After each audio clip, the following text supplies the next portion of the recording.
It's that weird time of the year. Some of us are wearing sweaters already, and some of us are in still summer dress. We are resisting to the season change, but autumn is coming, and for the fall we will have beautiful 4 postcards ready already thanks to this tutorial.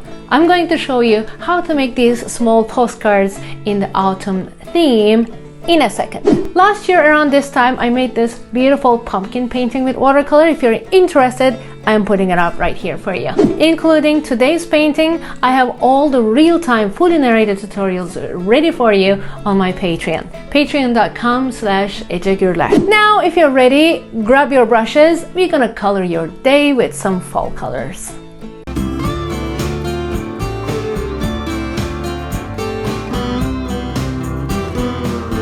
This is how it's going to look in the end. We will have 4 postcards with beautiful colors, and in each one I'm going to try to explain all the techniques that I applied and also how I chose my colors. Look at this pumpkin, it's so easy to make, guys, and we will paint all of them together.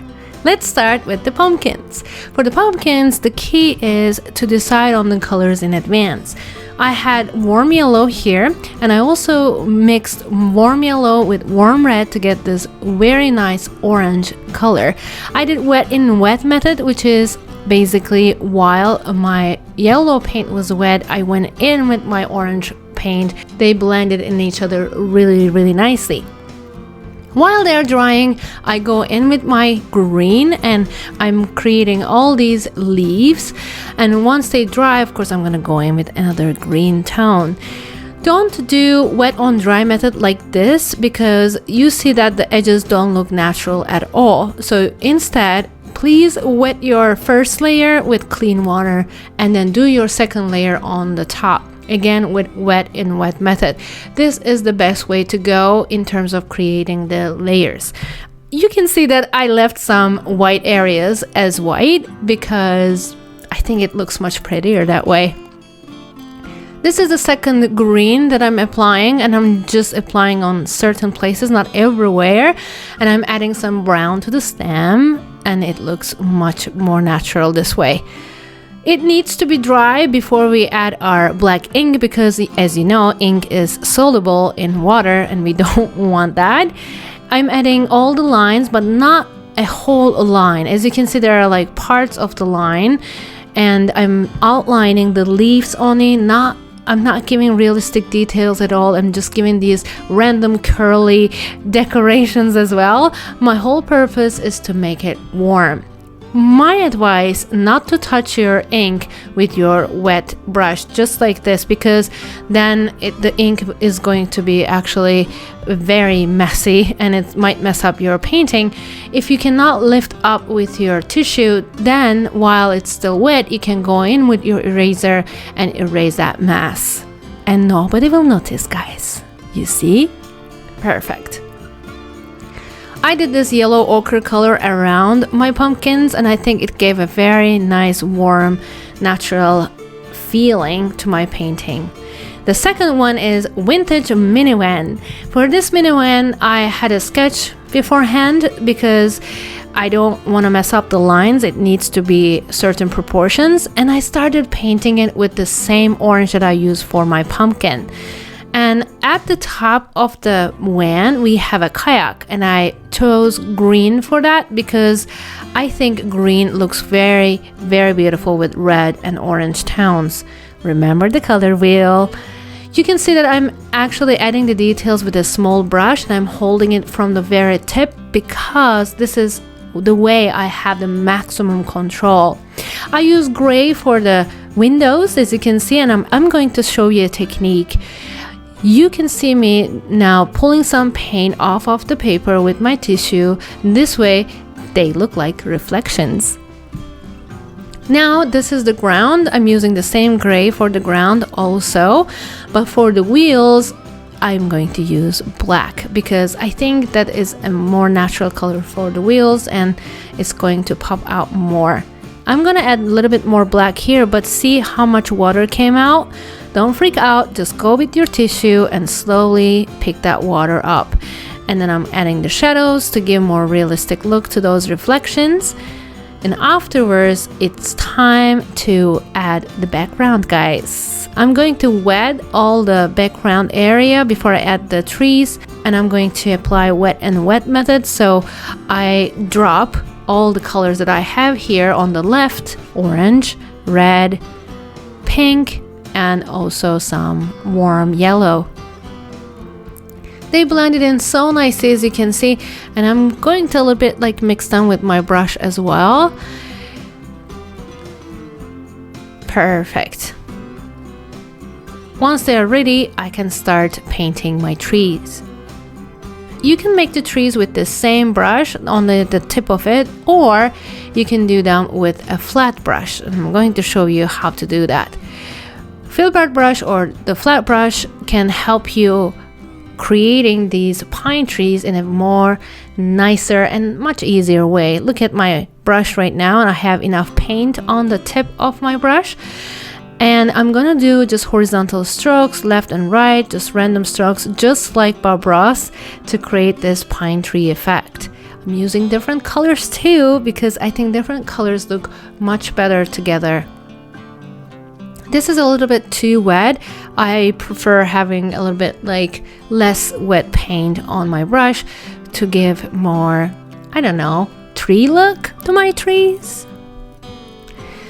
Anyway, they're almost done. As you can see, once they're finished, I'm just going to use my blow dryer to dry them up, and then I'm going to go in with my black ink. Before you go in with your ink, don't forget to dry your paint, guys. That's crucially important.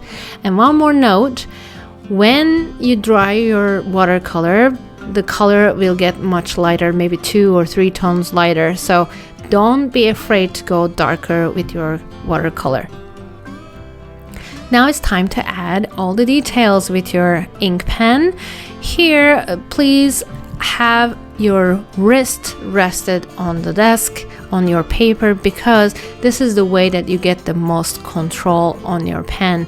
And you don't want to mess with black ink pen because you cannot erase it. It's very difficult. So just saying, you need to have some support on your wrist. Beautiful. Look at these, guys. We're going great.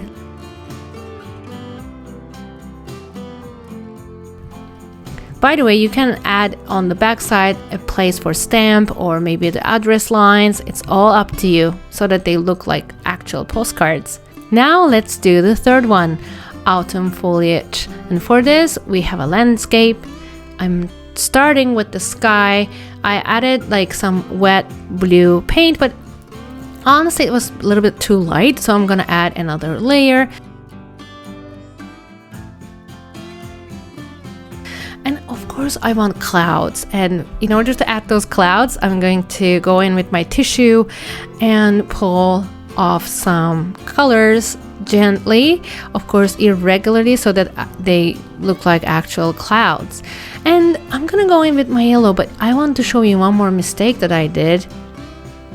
Look, because my blue was not dry yet, it looked green. In order to avoid this mistake, guys, please be patient. Don't be impatient like me, and wait till the blue paint dries, and then you go in with your yellow, your orange, whatever you like.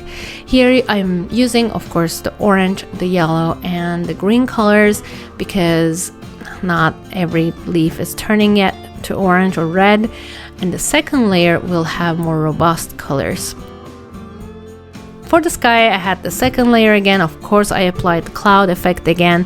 And for the foliage, you can see that I'm adding a much more darker red tone, and orange, orangish red brick color. And of course, I'm adding a little bit of darker tones of green. And for the horizon that separates the trees from the lake, I'm going to use a mixture of green and black. Perfect. I'm gonna darken it up a little bit more, and afterwards I'm just going to dry it, and I'm gonna add my ink. I'm adding the branches here with my ink pen, but be careful that you're not adding too much. If you add too many branches, then it's not going to look appealing, you know, it's gonna be too many lines. Let me show you how it would look if you added too many lines. Look at that yellow bush that I'm working on right now. I added more lines there just to show you how it looks crowded if you add too many lines. So that's why I'm not a big fan of it. And now it's the time for reflection. We're gonna do wet and wet method. I wetted my paper with clean water, and I'm going in with all these colors that you see above the horizon. The three colors, they have reflection on the water. So I'm using exactly the same colors that I used there. And in order to give those horizontal effect, I am making horizontal strokes with my tiny brush with clean water.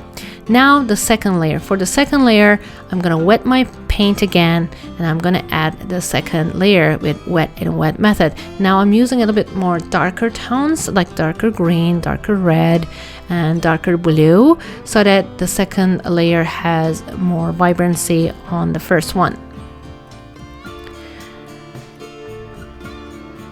You can give the water effect again with the help of your tissue as well. Let me show you. There you go.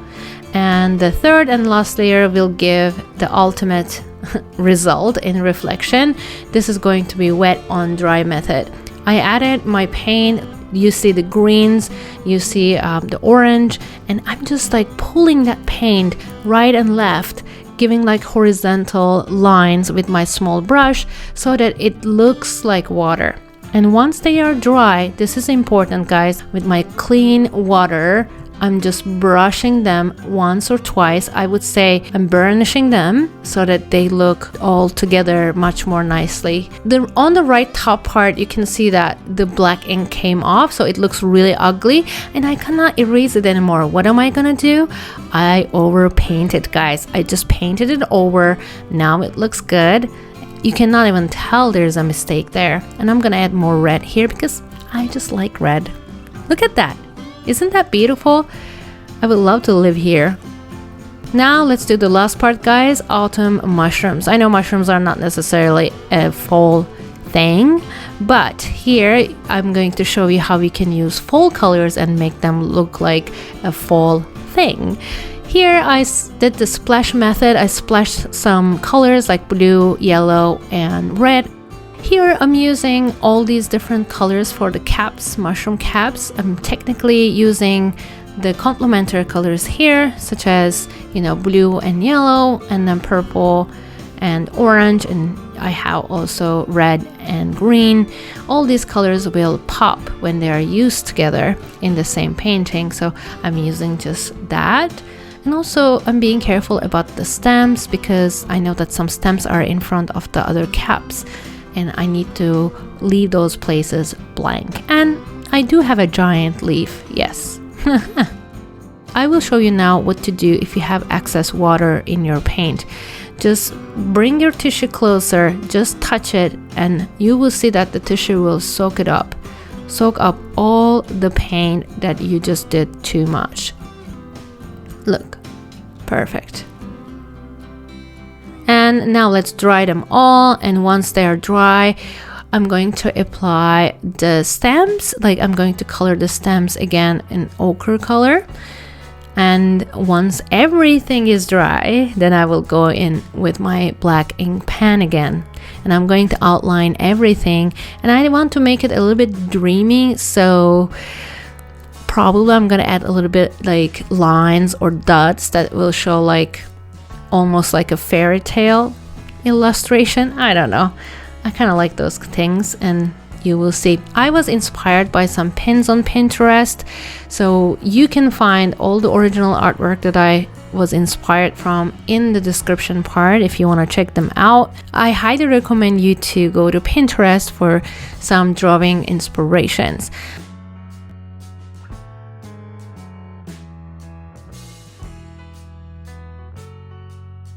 Let's look. Wow, I hope you liked this tutorial, guys. I'll see you in my next video. Bye. Happy fall. Thanks for watching my video. If you like my videos, please don't forget to subscribe. And for my real-time narrated tutorials, visit my Patreon, patreon.com/Ece Gurler. Stay with art and love.